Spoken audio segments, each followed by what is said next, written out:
Yung Mike. performance namin, Mike. ay, sorry, akala. Yung today's performance, bigay ko talaga sa kanila. Yung effort nila, leadership, of course, not more on making points, it's more on how to connect dun sa mga players din na involved sa team. And also, gusto ko din na acknowledge yung mga coaches. Hindi biro kasi it's been like parang nagpahinga kami for 1 week. Lahat inaral namin, mga tendencies and everything. Yun, bigay ko talaga sa mga coaches yun. And of course, sobrang happy lang kasi ano to napaka-special itong araw na to for FEU community. Bringing another win against UP because alam naman natin UP won doon sa NU and then nagkaroon tayo ng magandang run din sa NU na hindi din namin nakuha but still a good lesson for us. Continue lang namin yung ganitong momentum. Continue lang namin yung ganito kung paano kami ka-passionate sa pagdating sa games. And of course, yung goal naman is hindi pa rin natatapos ng first round, diba? Tuloy pa rin hanggang second round. Thank you. Thank you so much. And Coach T to Eliza, you have 15 points on 13 of 28 attacks, 2 service aces, 3 exceptions, and 2 digs. So, mukhang gumaganda ang laro mo as of late. Nakakatulong ka kay Cheers. So, ano masasabi mo na yung nakakuha na kayo ng tiyempo this season? Yun nga po, magsisimula pa rin sa sarili ko. Kaya then masyado akong focus sa sarili ko sa mga nakaraang araw kasi gusto ko bago ako makatulong sa team, kailangan ko munang magpakita sa sarili ko, then apply ko sa team and lalo si Jers kasi hindi rin madali yung siya lagi yung gumagawa sa team namin. Kailangan may kasama na rin siya. Yun lang. Thank you. Thanks. And lastly, Cheers, a good all-around performance today of 13 points on 10 of 20 attacks, 2 service aces, 1 block, 8 exceptions, and 8 digs. So, being the leader of this team, one of the leaders of the team, so paano maging role model sa kanila, especially nga malapit na tayo sa kalagitnaan ng season? Being a team captain po is not easy po talaga since yun nga, naging co-cap ako ng team pero iba po talaga yung role ng team captain. So, I really want to express myself also sa kanila and to be a good leader sa kanila and a good role model.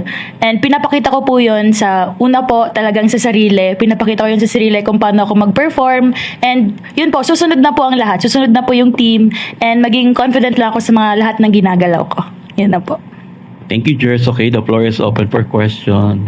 Coach, na-mention mo kanina na special day today, it's International Women's Day. Siguro as one of the few female head coaches sa volleyball sa Pilipinas, how special is this win? And siguro parang yun na lang po tinitake your responsibility na, of course, hindi lang sarili mo, hindi lang FEU, kundi yung kababaihan din mo yung nire-represent mo. Okay, yung regarding dun sa matter na yan, kasi every time we speak as a women, kasi parang tinitignan ko siya as equal na eh. Hindi na more on kung ano yung pwedeng kayang gawin ng isa or to another, di ba?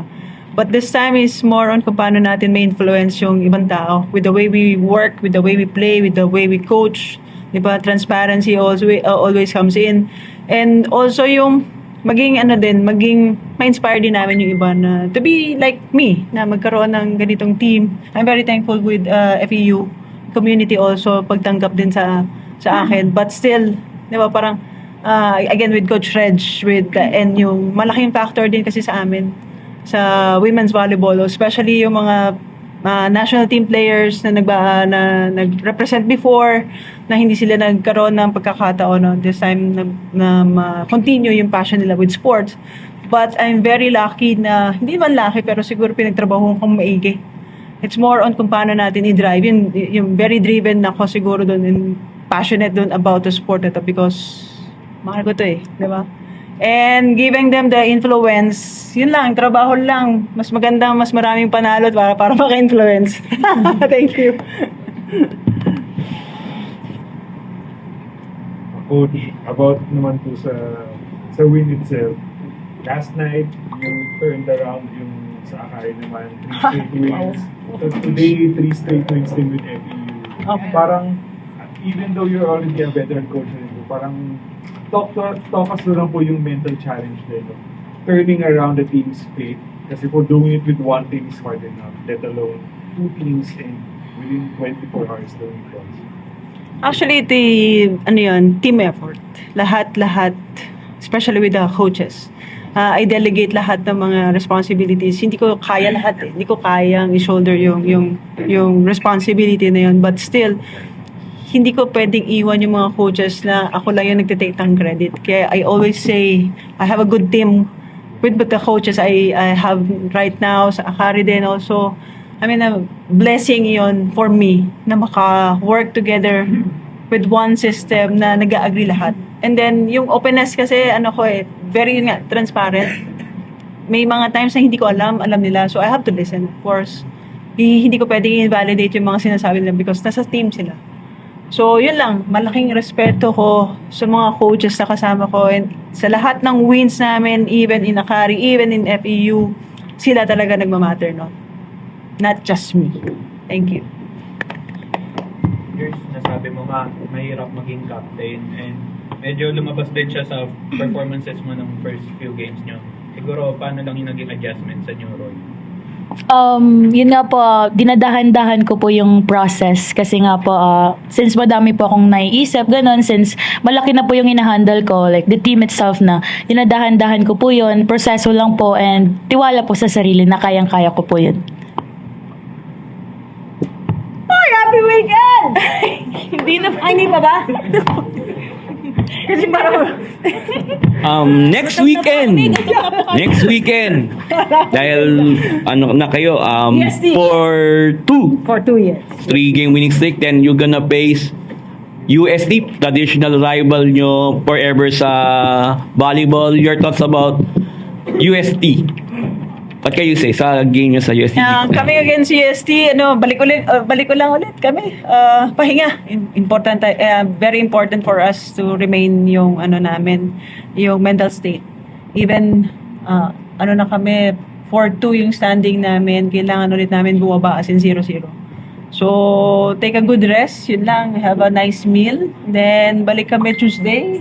May rest kami tomorrow. So, luckily, may rest sila tomorrow. So, uulitin ko, estudyante ulit sila bukas. Yan lang, may mga responsibilities din sila, di ba?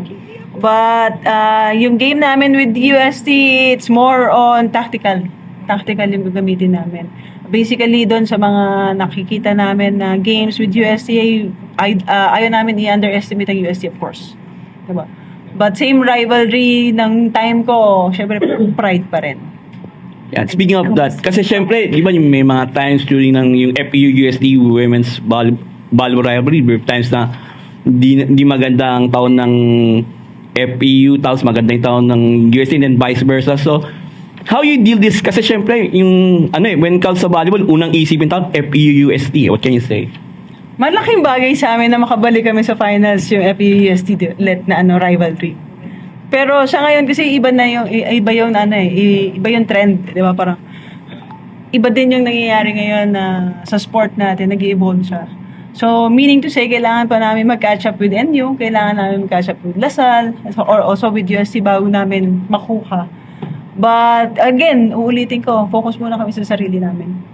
Kasi mahirap din magsalita, 'di ba? Hindi pa natin alam kung nangyari, but looking forward ako kasi yun dahil yung time ko, yung era ko na UST, 'di ba? UST, FEU nilaban. So, sana mabalik ulit yung ganun.